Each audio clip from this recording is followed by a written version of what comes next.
Assalamualaikum warahmatullahi wabarakatuh. Alhamdulillah rabbil alamin.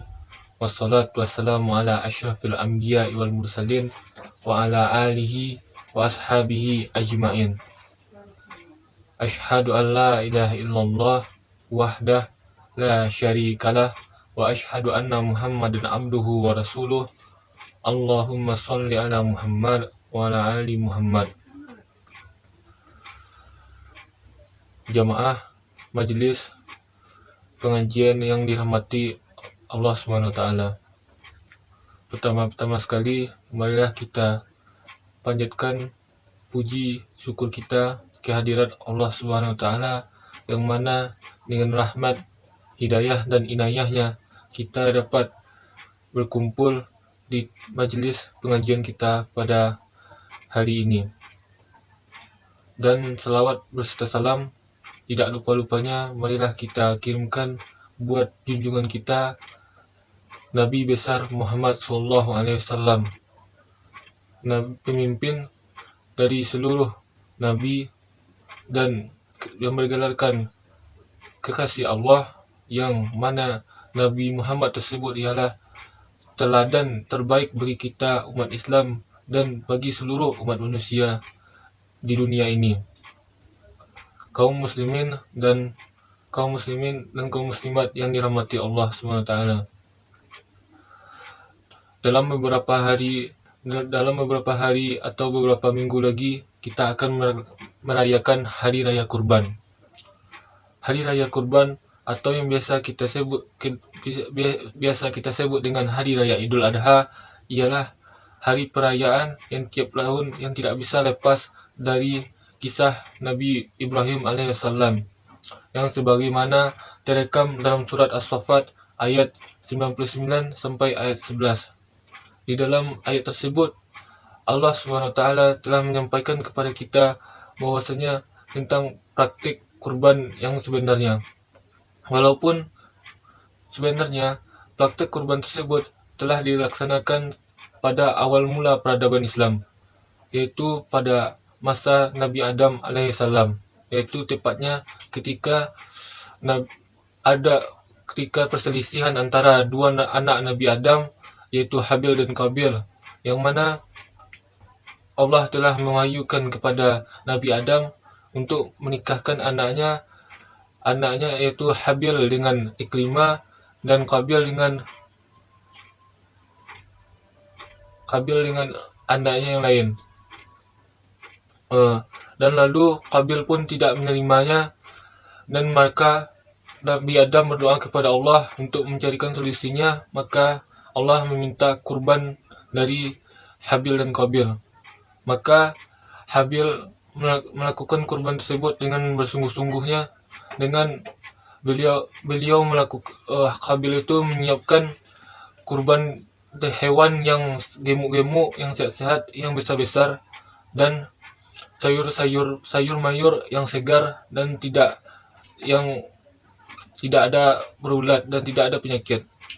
Sedangkan anak Nabi Adam yaitu Qabil, beliau berkurban dengan hewan-hewan yang kurus, kering dan penyakitan, dan sayur mayur yang telah busuk dan berpenyakitan.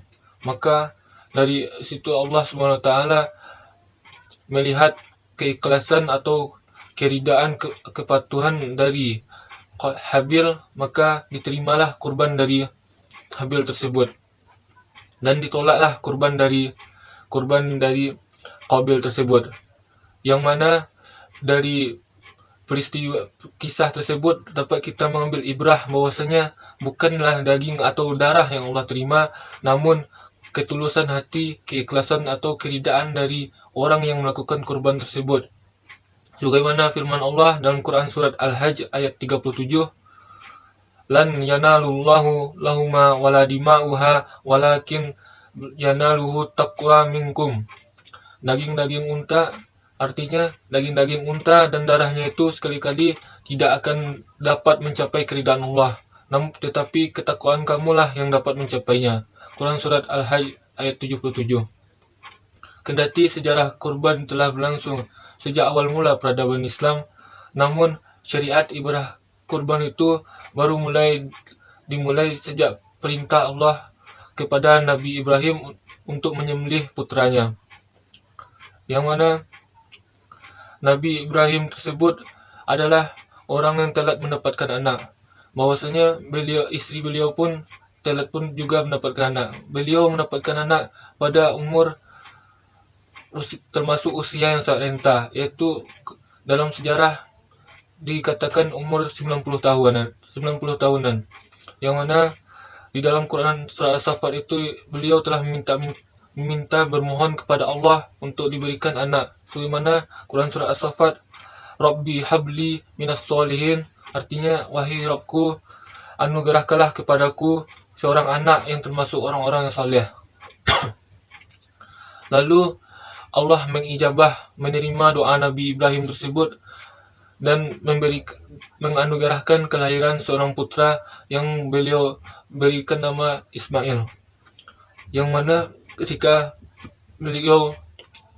anak beliau itu beranjak dewasa, maka Allah mewahyukan kepada Nabi Ibrahim tersebut untuk menyembelih putranya, sebagaimana perintah Allah dalam Quran surah As-Saffat tersebut. Allah memerintahkan Nabi tersebut melalui wahyu yang benar, dan setelah itu beliau meminta pendapat anaknya bagaimana yang harus dilakukan oleh Ibrahim tersebut. Maka anaknya pun berkata, wahai ayahku, laksanakanlah perintah Tuhanmu, insyaallah kamu akan mendapati aku termasuk orang-orang yang bersabar.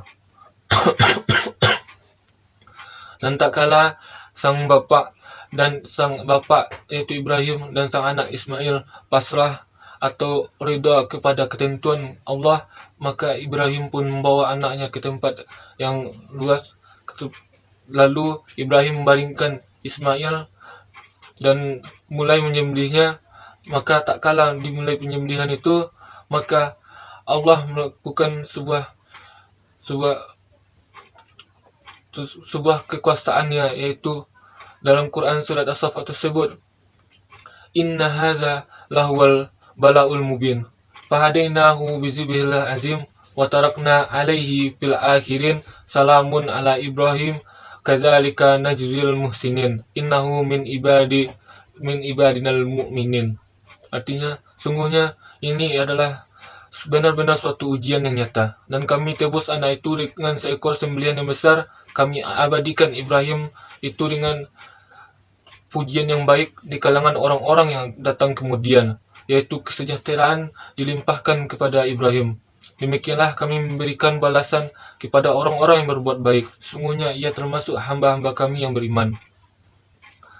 Dan dari ayat tersebut Allah memberikan kekuasaannya menguji Nabi Ibrahim, dan lalu beliau melihat bahwasanya Ibrahim tersebut ialah termasuk orang-orang yang patuh kepada Tuhannya. Maka Allah dengan kuasanya mengganti Ismail tersebut dengan sembelihan besar, yang mana menurut para ulama sembelihan tersebut ialah domba.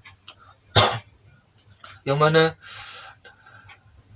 yang intinya itu ialah kurban itu ialah termasuk dalam awalnya itu adalah suatu ujian yang nyata bagi Nabi Ibrahim tersebut atas anak yang telah diidam-idamkannya. Dan ibadah kurban yang kita laksanakan setiap tahun ini ialah sebenarnya sebagai bentuk iktibar atau pengambilan pelajaran dari kisah tersebut. Setidaknya ada 3 pesan yang bisa kita tarik dari kisah Nabi Ibrahim dan Nabi Ismail tersebut, serta tentang penyembelihan hewan kurban secara umum. Yang pertama, tentang totalitas kepatuhan kepada Allah Subhanahu wa taala, atau yang biasa kita kenal yaitu taat terhadap perintah Allah Subhanahu wa taala. Nabi Ibrahim mendapatkan gelar bapa yang para nabi, dan beliau itu mendapatkan ujian yang berat pada saat rasa bahagianya memiliki seorang anak yang telah lama beliau idam-idamkan. Maka beliau melalui wahyu yang diperintahkan oleh Allah, beliau mendapat perintah untuk menyembelih anaknya, dan maka beliau pun langsung melakukan perintah tersebut.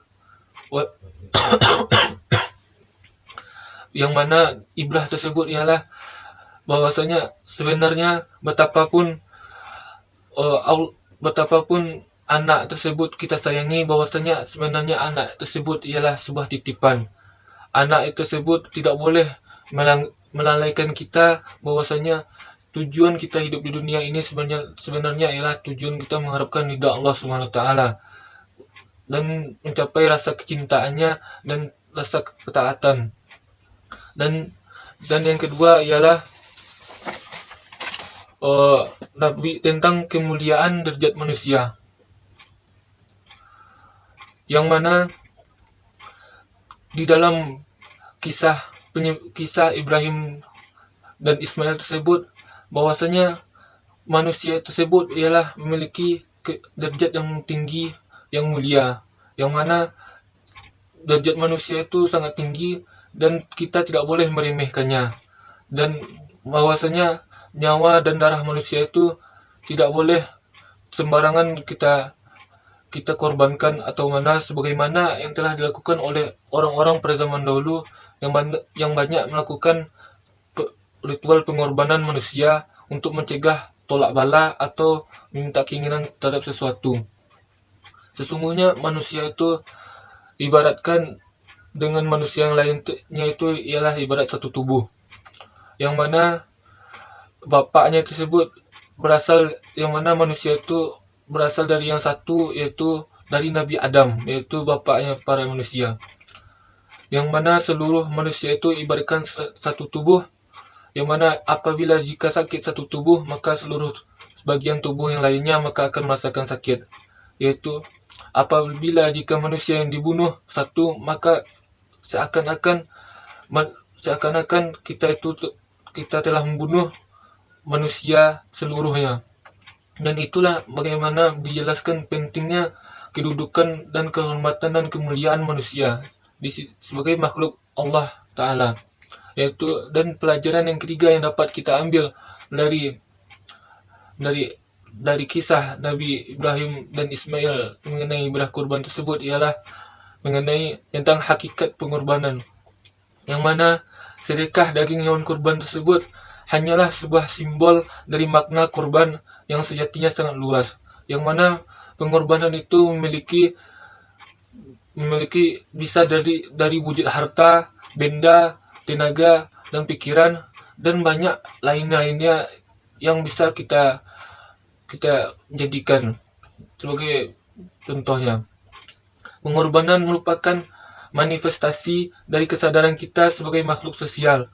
Bayangkan bila masing-masing manusia atau setiap diri dari manusia itu memenuhi ego dan kebutuhan dirinya sendiri, maka kacaulah kehidupan di dunia ini, yang mana orang-orang tersebut akan mementingkan dirinya itu dan tidak akan mempedulikan orang lain, yang mana setiap manusia itu adalah makhluk sosial yang harus tolong menolong setiap manusia tersebut, yang mana Allah Subhanahu wa taala tersebut telah menciptakan manusia itu ada hawa nafsunya itu, dan di dalam ibadah kurban ini kita dapat mengambil ibrah bahwasanya hawa nafsu tersebut harus kita kendalikan, tidak boleh kita biarkan semena-mena, karena hawa nafsu itu ialah sifat syaitan, sifat hewan, yang mana jikalau kita biarkan maka akan berdampak buruk dan akan mengakibatkan kacau ya seluruh